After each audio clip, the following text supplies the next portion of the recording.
Hello guys, आज के इस सामान्य विज्ञान के वीडियो में आपके लिए टॉप 60 इंपॉर्टेंट क्वेश्चन लाया हूँ सामान्य विज्ञान के, जो कि आपके आने वाले ग्रुप डी एग्जाम के लिए वेरी इंपॉर्टेंट होगा। आप भी अगर ग्रुप डी या फिर रेलवे के किसी भी एग्जाम की तैयारी कर रहे हैं तो वीडियो को ध्यान से देखिएगा। फिर चलिए वीडियो को शुरू करते हैं। पहला सवाल इस वीडियो में आपका, रक्त में आयरन की कमी से कौन से रोग होते हैं। दोस्तों, रक्त में आयरन की कमी से जो रोग होते हैं वह कौन से हो जाएंगे। तो देखिए, यह रोग हो जाएगा एनीमिया, यानी ऑप्शन नंबर सी एनीमिया आपका बिल्कुल सही जवाब हो जाएगा। और इस वीडियो में आप पहले से कितने क्वेश्चन का आंसर जानते थे कमेंट कीजिएगा। चलिए, क्वेश्चन नंबर 2 है, निम्नलिखित में से कौन खरीफ की फसल नहीं है। दोस्तों, इनमें से जो खरीफ की फसल नहीं है यह कौन सी होगी, ज्वार, धान, मक्का या फिर चना। तो आपका आंसर ऑप्शन नंबर डी रहेगा, चना, जो कि निम्नलिखित में से खरीफ की फसल नहीं है। ऑप्शन नंबर डी आपका बिल्कुल सही जवाब हो जाएगा। चलिए, अगला सवाल है, निम्नलिखित में से निम्नलिखित में से किसने भारी पानी की खोज की थी। देखिए, इनमें से कौन है जो कि भारी पानी की खोज करता है। तो आपका आंसर ऑप्शन नंबर बी रहेगा, एस.सी. यूरे, जिन्होंने भारी पानी की खोज किया। ऑप्शन नंबर बी आपका बिल्कुल सही जवाब है। चलिए, अगला सवाल है, पत्तियों में गैसों का आदान प्रदान कहाँ होता है। दोस्तों, पत्तियों में गैसों का आदान प्रदान जो है यह होता है रंध्र में। ऑप्शन नंबर बी रंध्र आपका बिल्कुल सही जवाब जाएगा। चलिए, अगला सवाल है, किस मिट्टी का स्थानीय नाम रेगुर है। देखिए, ऐसा कौन सी मिट्टी है जिसका स्थानीय नाम जो है वह रेगुर है। आपके ऑप्शन में से आंसर जो है ऑप्शन नंबर बी रहेगा, काली मिट्टी। ऑप्शन नंबर बी काली मिट्टी इस क्वेश्चन का बिल्कुल सही जवाब है। चलिए, अगला सवाल, न्यूटन तथा प्रोटॉन की संख्याओं के योगफल को कहते हैं। देखिए, न्यूटन और तथा प्रोटॉन की संख्याओं के योगफल को क्या कहेंगे। तो यह कहा जाता है द्रव्यमान संख्या। ऑप्शन नंबर सी द्रव्यमान संख्या आपका बिल्कुल सही जवाब हो जाएगा। ग्रुप डी वालों के लिए सारे क्वेश्चन वेरी इंपॉर्टेंट है। आप लोग बस वीडियो को लाइक करके चैनल को सब्सक्राइब कर लीजिएगा। हम अपने चैनल पर ऐसे क्वेश्चन अपलोड करने वाले हैं जो आपके एग्जाम में बहुत ज़्यादा हेल्प कर सकते हैं, तो चैनल को सब्सक्राइब आप लोग जरूर कर लीजिएगा। चलिए, अगला सवाल है, वायु में कौन सी नोबेल गैस होती है। देखिए, वायु में जो नोबेल गैस होती है यह हो जाएगा रेडन, यानी ऑप्शन नंबर डी रेडन आपका बिल्कुल सही जवाब हो जाएगा। चलिए, अगला सवाल है, पोमोलॉजी के अंतर्गत किसका अध्ययन किया जाता है। दोस्तों, पोमोलॉजी के अंतर्गत जो है वह अध्ययन करते हैं फलों का। यहाँ पर फैलो हो गया है लेकिन यह फल होगा, ठीक है। फलों का अध्ययन करते हैं पोमोलॉजी के अंतर्गत। चलिए, अगला सवाल, रक्तदाब का यंत्र मापा जाता है, किस यंत्र से रक्तदाब मापते हैं। आपके ऑप्शन में से आंसर ऑप्शन नंबर सी रहेगा, स्फिग्मोमैनोमीटर से रक्तदाब मापते हैं। ऑप्शन नंबर सी आपका बिल्कुल सही जवाब है। चलिए, अगला सवाल, गेहूं के दाने में पाई जाने वाली प्रोटीन को कहते हैं। दोस्तों, जो गेहूं के दाने में प्रोटीन पाई जाती है उसको क्या कहते हैं। तो आपका आंसर ऑप्शन नंबर सी रहेगा, ग्लूटेलिन कहते हैं। ऑप्शन नंबर सी ग्लूटेलिन आपका बिल्कुल सही जवाब है। चलिए, अगला सवाल है, हृदय की धड़कनों को अंकित करने वाले उपकरण को कहते हैं। दोस्तों, हृदय की धड़कनों को अंकित करने वाले उपकरण को क्या कहेंगे। तो यह कहा जाता है cardiograph. Option number A cardiograph आपका बिल्कुल सही जवाब है। चलिए, अगला सवाल, दही के जमने में कौन सी क्रिया होती है। दोस्तों, दही के जमने में जो क्रिया होती है इनमें से कौन सी होगी। तो यह हो जाएगा किण्वन। ऑप्शन नंबर सी आपका बिल्कुल सही जवाब है। चलिए, अगला सवाल है, पेट्रोल की आग बुझाने का उत्तम साधन है। दोस्तों, पेट्रोल की आग को बुझाने का जो उत्तम साधन है इनमें से कौन से हैं। Right answer option number C रहेगा, बालू, जो कि पेट्रोल की आग को बुझाने के लिए उत्तम साधन है। ऑप्शन नंबर सी आपका बिल्कुल सही जवाब है। बस आप लोग वीडियो को लाइक करके चैनल को सब्सक्राइब कर लीजिएगा। चलिए, अगला सवाल, चेचक के टीके का आविष्कार किया था तो किन्होंने। देखिए, चेचक के टीके का आविष्कार करने वाले यह थे Edward Jenner. Option number C Edward Jenner आपका बिल्कुल सही जवाब है।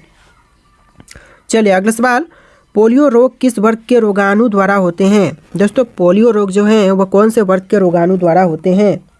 तो इसका आंसर जो आप लोग कीजिएगा ऑप्शन नंबर ए विषाणु से होते हैं, यानी ऑप्शन नंबर ए आपका बिल्कुल सही जवाब है।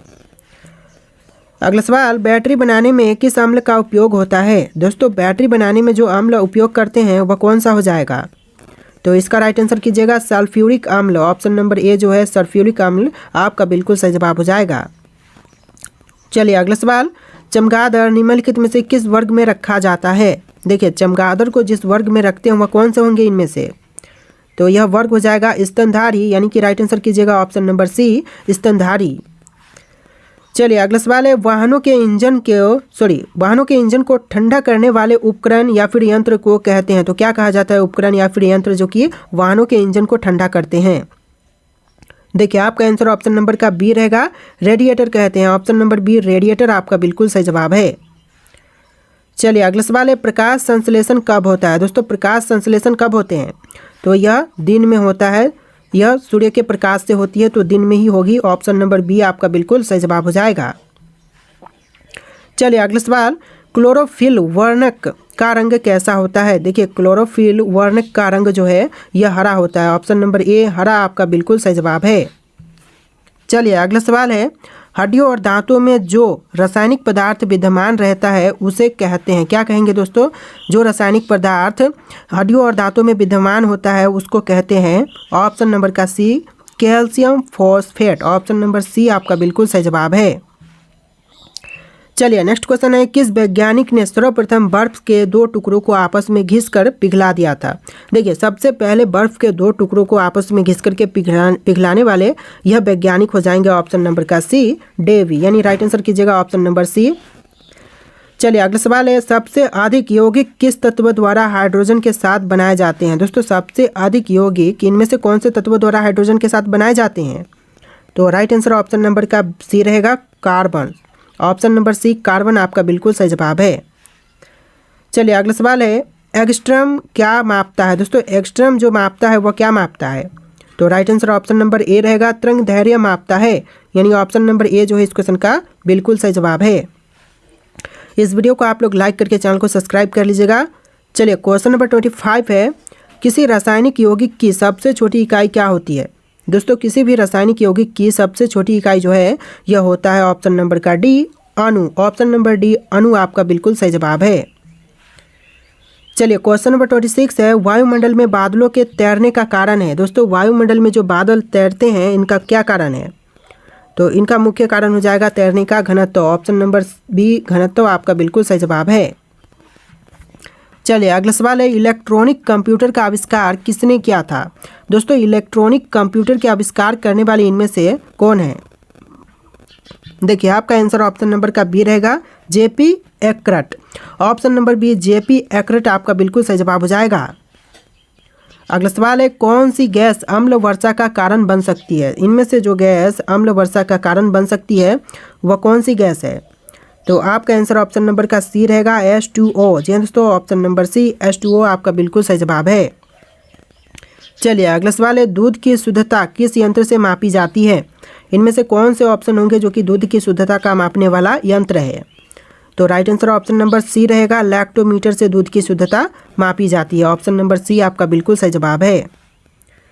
चलिए क्वेश्चन नंबर 30 है, निम्न में से कौन सामान्य ताप पर द्रव्य है? दोस्तों सामान्य ताप पर द्रव्य इनमें से पारा हो जाएगा, यानी ऑप्शन नंबर बी पारा इस क्वेश्चन का बिल्कुल सही जवाब है। देखिए आपका अगला सवाल, अंधों के पढ़ने के लेखन पद्धति का आविष्कार किसने किया था? दोस्तों अंधों के पढ़ने के लेखन पद्धति का आविष्कार करने वाले इनमें से यह हो जाएंगे Louis Braille. Option number C Louis Braille आपका बिल्कुल सही जवाब हो जाएगा। चलिए क्वेश्चन नंबर 32 है, नीला थोथा किसे कहते हैं? दोस्तों नीला थोथा इनमें से किसको कहेंगे? तो यह कहा जाता है option number A copper sulphate को। ऑप्शन नंबर ए जो है कॉपर सल्फेट आपका बिल्कुल सही जवाब है। बस आप लोग इस वीडियो को लाइक करके चैनल को सब्सक्राइब कर लीजिएगा, ऐसे बहुत से इंपॉर्टेंट क्वेश्चन जो हैं हमारे चैनल पर अपलोड होने वाले हैं। तो चलिए अगला सवाल देखते हैं, जंग लगने पर लोहे का भार क्या होता है? बढ़ता है, घटता है, कोई परिवर्तन नहीं, या फिर इनमें से कोई ऑप्शन ही नहीं होगा?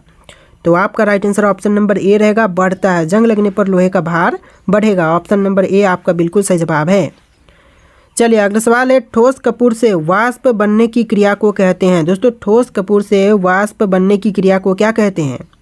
तो यह कहा जाता है ऑप्शन नंबर डी ऊर्ध्वपातन। ऑप्शन नंबर डी जो है ऊर्ध्वपातन आपका बिल्कुल सही जवाब है।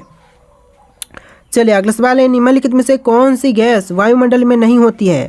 इनमें से कौन सी गैस है जो कि वायुमंडल में नहीं है? तो ऑप्शन नंबर का सी आपका राइट आंसर रहेगा, क्लोरीन जो कि वायुमंडल में नहीं है।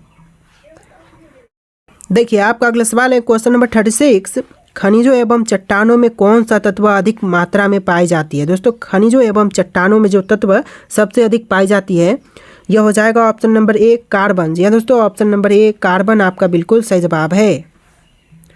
चलिए अगला सवाल, शहरों में तालाब का पानी शुद्ध करने के लिए कौन सी गैस प्रयोग करते हैं? दोस्तों शहरों में तालाब के पानी को शुद्ध करने के लिए इनमें से जिस गैस का प्रयोग करते हैं यह हो जाएगा option number B chlorine. Option का बी जो है क्लोरीन आपका बिल्कुल सही जवाब है।